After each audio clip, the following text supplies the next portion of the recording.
Hello, traders. Mark P. Markets here. My name is Mark Principato, and I'm a chartered market technician. And thank you for watching another Bitcoin video analysis exclusively for FXEmpire. So in this session, I want to talk about the recent price action in Bitcoin, what these levels mean in terms of the swing trade strategy that we employ, and what we're anticipating for the following week. Okay, so with that being said, let's get started. This is for educational purposes only. For investment advice, please consult a licensed investment advisor. Now, the recent few weeks since the beginning of actually November, Bitcoin has had a pretty amazing move, right? The beginning of November, we were at 15,770, and just the other day, right, we made a high of what, almost 20K, right? Right up there, which actually put in an all-time high. Now, that's pretty amazing. The thing is, what do you do now? Okay, if you looked at some of my previous analysis, I've been talking about this 18,500 inflection point.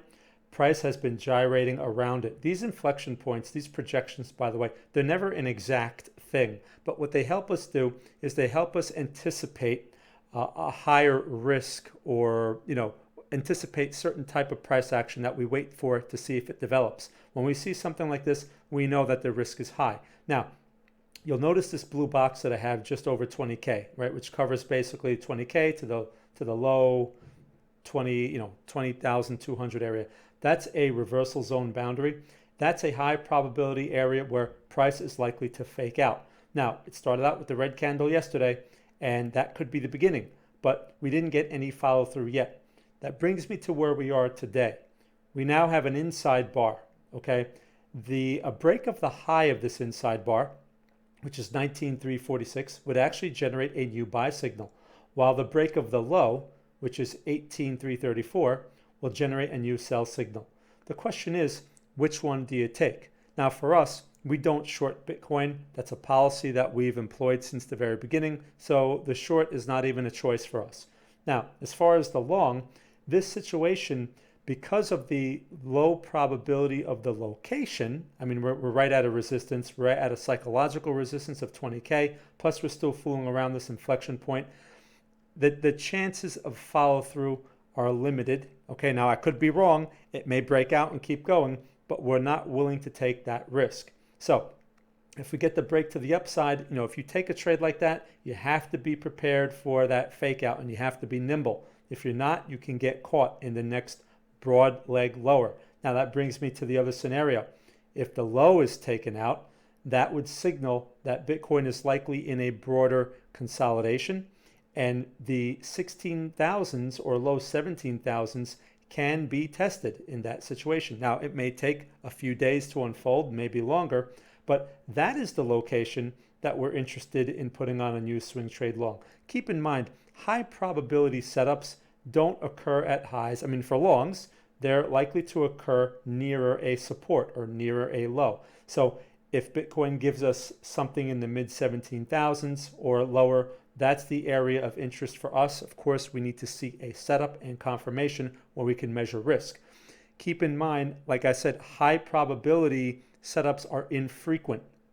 Just to give you an idea, in the month of November, there were actually 5 buy signals throughout the whole month, and 2 of them, which were actually back here, 2 of them would have given a profit, but 3 of them were likely to have stopped out. Okay, so given our average reward risk of about 1.5 to 1, the net result would have been probably break even, or maybe even slightly negative.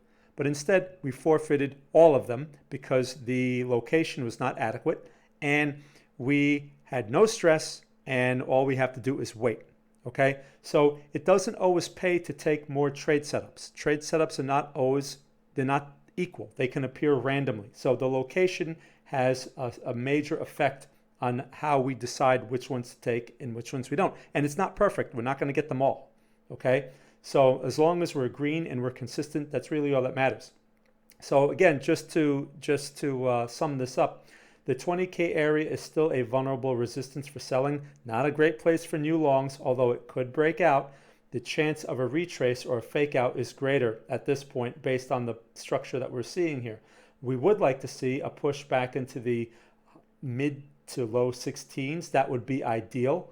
But if Bitcoin gives us something around the 17, low 17s, maybe 17 and a half area, we'll be open to a swing trade long as well there, as long as it gives us the confirmation, the setup and the confirmation where we can measure our risk. Okay, so I'll leave you with that. Make sure you check out greenbridgeinvesting.com. That's my website. You can find me there if you have any questions. Also, we do have a 7-day free trial for our swing trade signal service by text, by email. We also have portfolio management ideas by email. We've been covering a lot of stocks, a lot of activity there. And we also have a chat room where we update our ideas every day. So I encourage you to check that out. Okay, so thank you again for watching. If you have any questions, please feel free to reach out and I will talk to you then. Thank you.